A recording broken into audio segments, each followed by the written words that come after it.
निष्पक्षता पर सवाल, बिहार में स्पेशल इंटेंसिव रिवीजन पर बवाल।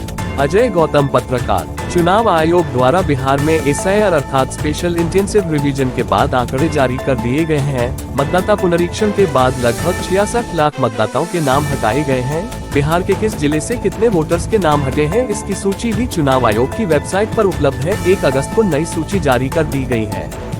जिनका नाम किसी कारणवश छूट गया है, उन्हें अपना नाम जुड़वाने एवं नाम पता में सुधार करवाने के लिए 1 महीने का समय दिया गया है। 1 सितंबर को फाइनल लिस्ट जारी होगी। 66 लाख मतदाताओं के नाम हटने के बाद बिहार के मुख्य विपक्षी पार्टी राष्ट्रीय जनता दल ने इस पर शंका जाहिर की है। राजद का कहना है कि चुनाव आयोग की मंशा ठीक नहीं है, ये गरीबों, वंचितों के मताधिकार को छीनने की साजिश है।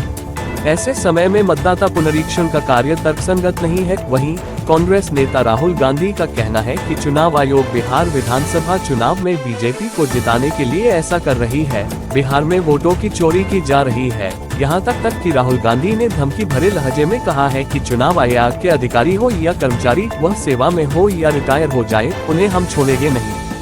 वह किसके इशारे पर ऐसा कर रहे हैं, इसका जवाब तो उन्हें रिटायरमेंट के बाद भी देना पड़ेगा। इस पर चुनाव आयोग ने राहुल गांधी को कहा है कि उन्हें गैर जिम्मेदाराना बयानों से बचना चाहिए। हमारे सभी अधिकारी और कर्मचारी निष्पक्ष और पारदर्शी तरीके से काम कर रहे हैं। बहरहाल इस मसले पर सियासी संग्राम जारी है। पक्ष विपक्ष एक दूसरे पर आरोप प्रत्यारोप लगा रहे हैं।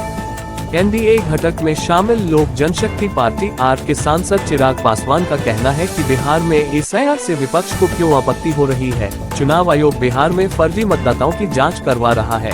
बहरहाल एनडीए के खिलाफ विपक्ष को एक बड़ा मुद्दा मिल गया और इसे भुनाने में कोई कसर नहीं छोड़ेगा। बिहार में दिसंबर में होने वाले विधानसभा चुनाव में विपक्ष के लिए यह बड़ा मुद्दा रहेगा।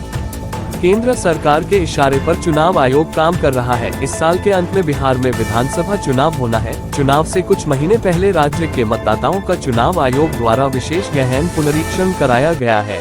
ज्ञात हो कि चुनाव आयोग द्वारा 24 जून 2025 को नोटिफिकेशन जारी की गई और 25 जून से मतदाता पुनरीक्षण का कार्य शुरू कर दिया गया। 25 जुलाई स्पेशल इंटेंसिव रिवीजन की अंतिम तिथि थी। एसआईआर से पहले बिहार के मतदाताओं की संख्या 07,89,844 थी। वहीं रिवीजन के बाद 7,24,05,756 हो गई, यानी कि 65,64,075 वोटर्स के नाम मतदाता सूची से हटाए गए हैं। जानकारी मुताबिक बिहार में 14 लाख वोटर्स मृतक हो चुके हैं। 5 लाख वोटर्स बिहार छोड़ चुके हैं, जबकि 7 लाख वोटर्स अन्य राज्यों में अपना नाम मतदाता सूची में दर्ज करा चुके हैं।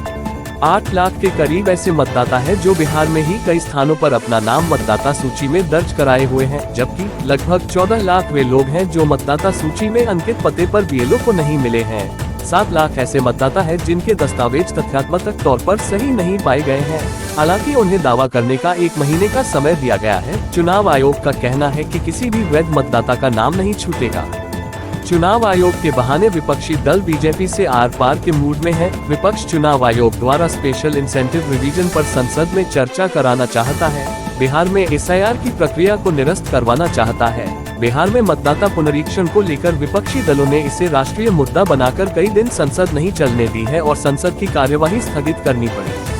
हालांकि चुनाव आयोग पर विपक्ष के राजनीतिक दबाव पर कोई असर नहीं पड़ा। चुनाव आयोग का कहना है कि एसआईआर एक सामान्य प्रक्रिया है, इसे बेवजह मुद्दा बनाया जा रहा है। विपक्षी दलों के द्वारा मतदाता पुनरीक्षण कार्य पर रोक लगाने की भरपूर कोशिश की गई। चुनाव आयोग के खिलाफ बिहार बंद करवाया गया। बिहार बंद के दौरान विपक्ष की एकजुटता भी दिखी। राजद, कांग्रेस, सीपीआई सहित कई राजनीतिक दल भी चुनाव आयोग के खिलाफ आयोजित बिहार बंद में शामिल हुए। विपक्ष ने स्पेशल इंटेंसिव रिवीजन को लेकर चुनाव आयोग के खिलाफ सुप्रीम कोर्ट में याचिका दायर कर दी, लेकिन सर्वोच्च अदालत ने एक शीर्ष संवैधानिक संस्था के अधिकार क्षेत्र में दखल देने से इनकार कर दिया। हालांकि सुनवाई के दौरान सुप्रीम कोर्ट ने चुनाव आयोग को इतना सुझाव जरूर दिया कि मतदाता गणना प्रपत्र में जिन 11 सूचियों को शामिल किया गया है, उसमें वोटर आईडी, आधार कार्ड, राशन कार्ड को भी शामिल करने पर विचार करना चाहिए। इस पर चुनाव आयोग ने कहा था कि मतदाता गणना प्रपत्र में वोटर आईडी के एपिक नंबर दर्ज हैं और आधार संख्या के लिए कॉलम बनाए गए हैं, लेकिन इससे उनकी नागरिकता की पुष्टि नहीं हो रही है। राजद नेता तेजस्वी यादव का कहना है कि चुनाव आयोग द्वारा मतदाता सत्यापन के लिए प्रपत्र में जिन 11 सूचियों को शामिल किया गया, उनमें ज्यादातर वोटरों के पास उससे संबंधित दस्तावेज उपलब्ध नहीं है। बिहार के 60% क्षेत्र में बाढ़ से लोग त्रस्त हैं। इस समय वह अपनी जानमाल की सुरक्षा करेंगे कि फार्म भरने के लिए जरूरी कागजात इकट्ठा करने के बारे में सोचेंगे।